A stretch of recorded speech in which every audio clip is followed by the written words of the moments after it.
കൗമാര കേരളത്തിന്റെ കലാകേരളത്തിന്റെ എന്താ പറയുക ഒരു സുഖം അതിങ്ങനെ മുഖരിതമാണ്. അനന്തന്റെ മണ്ണിൽ നമ്മുടെ സ്വന്തം പള്ളി അനന്ത കലാപുരിയിലും ഒരുപാട് വിസ്മയ പ്രകടനങ്ങൾ നമ്മളിങ്ങനെ കണ്ടുകൊണ്ടിരിക്കുകയാണ്. ഒരു പക്ഷേ എനർജിയാണ് അല്ലേ കുട്ടികളുടെ മിടുക്കന്മാര്. അപ്പൊ നമ്മള് പഞ്ചവാദ്യം എന്ന് പറഞ്ഞ ഈ ക്ഷേത്രകലകളിൽ ഏറ്റവും പ്രധാനപ്പെട്ടതാണ്. നല്ല ഉത്സവത്തിനൊക്കെ പോയി നിന്ന് അവിടെ നിൽക്കുന്ന ഒരു ഫീലാണ്. ഇവിടെ നിൽക്കുമ്പോ നല്ല ചാർജ് ആയിരിക്കുകയാണ് ഞങ്ങള്. ഭയങ്കര ചൂടാണ്, പക്ഷെ ആ ചൂടൊന്നും നമ്മളെ ബാധിക്കുന്നില്ല. നമുക്ക് പെട്ടെന്ന് പരിചയപ്പെടാം. ഏത് ജില്ലയെ പ്രതിനിധീകരിച്ചാൽ ഏത് സ്കൂളാണ്? ഏത് സ്കൂളാണ്? MBM. ആദ്യമായിട്ടാണോ സംസ്ഥാന കലോത്സവത്തിന് വരുന്നത്? ഫസ്റ്റ് ആണ്. സ്റ്റേറ്റിൽ ഫസ്റ്റ് ആണ്. അപ്പൊ ഇത്തവണ പൊളിച്ചോ? എത്ര പെർഫോമൻസ് ഉണ്ടായിരുന്നു ആകെ ടോട്ടൽ? ആരൊക്കെ? എത്ര പേരുണ്ടായിരുന്നു? കുറെ പേരുണ്ട്, 14. ഓക്കെ, അപ്പൊ നന്നായി ചെയ്യാൻ പറ്റി. ആരാണ് ഗുരു? എത്ര നാൾ അഭ്യസിച്ചു? തിമലാന്റെ ശങ്കരനാരായണൻ, പിന്നെ മദ്ദളത്തിന്റെ സദന മനീഷ്, ഇത് കലാമണ്ഡലം കൃഷ്ണൻകുട്ടി എടക്ക, പിന്നെ ഈ മദ്ദളത്തിന്റെ കാര്യം ഞാൻ ഒന്ന് ചോദിച്ചോട്ടെ ഇവനോട്. ഈ മദ്ദളെ എപ്പോഴും എൻ്റെ ഒരു സംശയം, ഇത് ഭയങ്കര വലുപ്പം വെയിറ്റ് ഉണ്ടാവും അല്ലേ? അപ്പൊ ഇത് നിങ്ങൾക്ക് ബുദ്ധിമുട്ടുണ്ടോ? അത് പഠിക്കുന്നുണ്ട് മോനെ, ഇത് ഇഷ്ടമായിട്ട് പഠിച്ചതാണോ? ആരാ പഠിപ്പിച്ച? ഇത് സാധനം അനീഷ്. എന്താ പേര്? അഭിഷേക്. ഇതിങ്ങനെ കുറെ നേരം പിടിച്ചോണ്ടിരിക്കുമ്പോ ബുദ്ധിമുട്ടാണോ? കുറെ നാളായോ ഇത് പഠിക്കാൻ തുടങ്ങിയിട്ട്? ഒരു 3 കൊല്ലം. മോനോ ചേങ്ങില അല്ലേ? ഇങ്ങോട്ട് നീങ്ങിക്കോ, ഇത് കാണൂല. അതാ മോന്റെ പേരെന്താ? കുറച്ചുകൂടെ ഊർജ്ജത്തിൽ പറ. ഇപ്പൊ നല്ല ഊർജ്ജമായിരുന്നല്ലോ. നിങ്ങളെല്ലാവരും ഒരുമിച്ചാണോ തുടങ്ങിയതൊക്കെ? ഈ ഇങ്ങനെ മത്സരങ്ങൾക്ക് വേണ്ടി പഠിച്ചാണോ അതോ എല്ലാവരും ഒരു ടീമായിട്ട് പഠിച്ച അങ്ങനെയാണോ? ടീമായിട്ട് പഠിച്ചു. ഈ ചൂട് നിങ്ങൾക്ക് ഭയങ്കര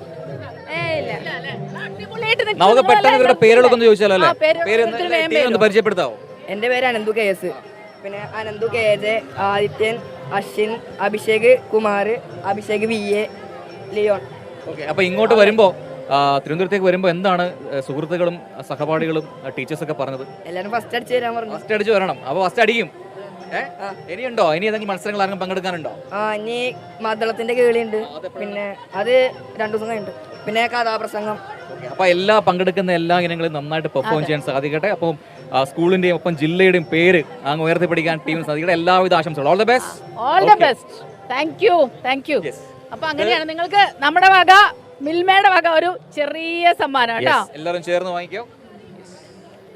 ഓക്കെ, താങ്ക് യു. പൊളിക്കാം. മാത്രമല്ല ഇത് സ്കൂൾ കൊണ്ട് നിർത്തരുത്. നിങ്ങൾ വളരെ സീരിയസ് ആയിട്ട് നിങ്ങൾ എന്താണോ പഠിക്കുന്നത്, മദ്ദളമാണെങ്കിലും ഇടയ്ക്കാണെങ്കിലും അത് നന്നായിട്ട് അഭ്യസിച്ച് മുന്നോട്ട് പോകാം. Okay, all the best. Malappuram ജില്ലാ ടീമിന്റെ അങ്ങനെ തന്നെ പറയാം അല്ലേ? സംസ്ഥാന കലോത്സവമാണ്, അതുകൊണ്ട് തന്നെ ജില്ലാ ടീമിലാണ് മാറ്റിവെക്കുന്നത്. അപ്പോൾ മലപ്പുറം ടീമിന്റെ പെർഫോമൻസ് ആണ് നമ്മൾ കണ്ടത്. പഞ്ചവാദ്യത്തിൽ പെരുക്കായിരുന്നു. ഈ എല്ലാവരും ഇങ്ങനെ ഓരോ ഉത്സവങ്ങൾക്ക് പോണത് തന്നെ ഈ പഞ്ചവാദ്യം കേൾക്കാനാണ്. പക്ഷെ ഞാൻ പറഞ്ഞില്ലേ പ്രജിന്, എപ്പോഴും ഞാൻ ഇത് നോക്കാറുണ്ട്. ഈ മദ്ദളത്തിന്റെ ഒരു ബുദ്ധിമുട്ട് പിടിച്ചൊക്കെ. ഇത് ചെറിയ കുട്ടിയാണ് അവനല്ലേ? പക്ഷെ അതിൽ എൻജോയ് ചെയ്യുമ്പോൾ നമ്മൾ ഓട്ടോമാറ്റിക്കലി നമ്മൾ ആ താളത്തിലേക്ക് വരുമ്പോൾ അതൊരു ട്രാൻസ് ആണ്. നമ്മൾ വേറെ ലോകത്തേക്ക് അങ്ങ് പോകും. പിന്നെ എനിക്ക് തോന്നുന്നു കലാകാരന്മാർക്ക് പൊതുവെ ഇത്തരം മേളങ്ങളോടൊക്കെ വലിയ ഇഷ്ടമാണ്. നമ്മളിപ്പോ എവിടെ പോയി ഇപ്പൊ താളബോധം ഉള്ളവരും ഇല്ലാത്തവരും പോയി കഴിഞ്ഞാൽ ഒരു വലിയൊരു സിംഫണിയാണിത്. അവിടെ നിൽക്കുമ്പോൾ നമ്മൾ അറിയാതെ ആ താളത്തിന്റെ ഭാഗമായി മാറും. അതാണ് ആർട്ടിന്റെ ഒരു ഗുണം. അപ്പൊ ഇങ്ങനെ ഒരുപാട് ആർട്ട് ഫോംസ് നമുക്ക് ഒറ്റയിടത്ത് തന്നെ കാണാൻ പറ്റുന്നു എന്നുള്ളതാണ് ഈ സംസ്ഥാന സ്കൂൾ കലോത്സവത്തിന്റെ പ്രത്യേകത. ജാതിഭേദം, മതദ്വേഷം എന്ന് പറയുന്നത് പോലെ നമുക്ക് എല്ലാ കലാരൂപങ്ങളെയും ഒറ്റ കുടക്കീഴിൽ കാണാൻ പറ്റുന്നു എന്നുള്ളതാണ്. 249 ഇനങ്ങളാണ് നമ്മുടെ 24 വേദികളിലായി അരങ്ങേറുന്നത്. ഇന്നിപ്പോ തുടങ്ങിയിട്ടേ ഉള്ളൂ. പക്ഷെ നോക്കൂ, ഇതിന്റെ ഒരു ഓളം ഓരോ ടീമായിട്ട് ഇങ്ങനെ വന്നുകൊണ്ടിരിക്കുകയാണ്. അവരുടെ പെർഫോമൻസ് കഴിയുന്നു.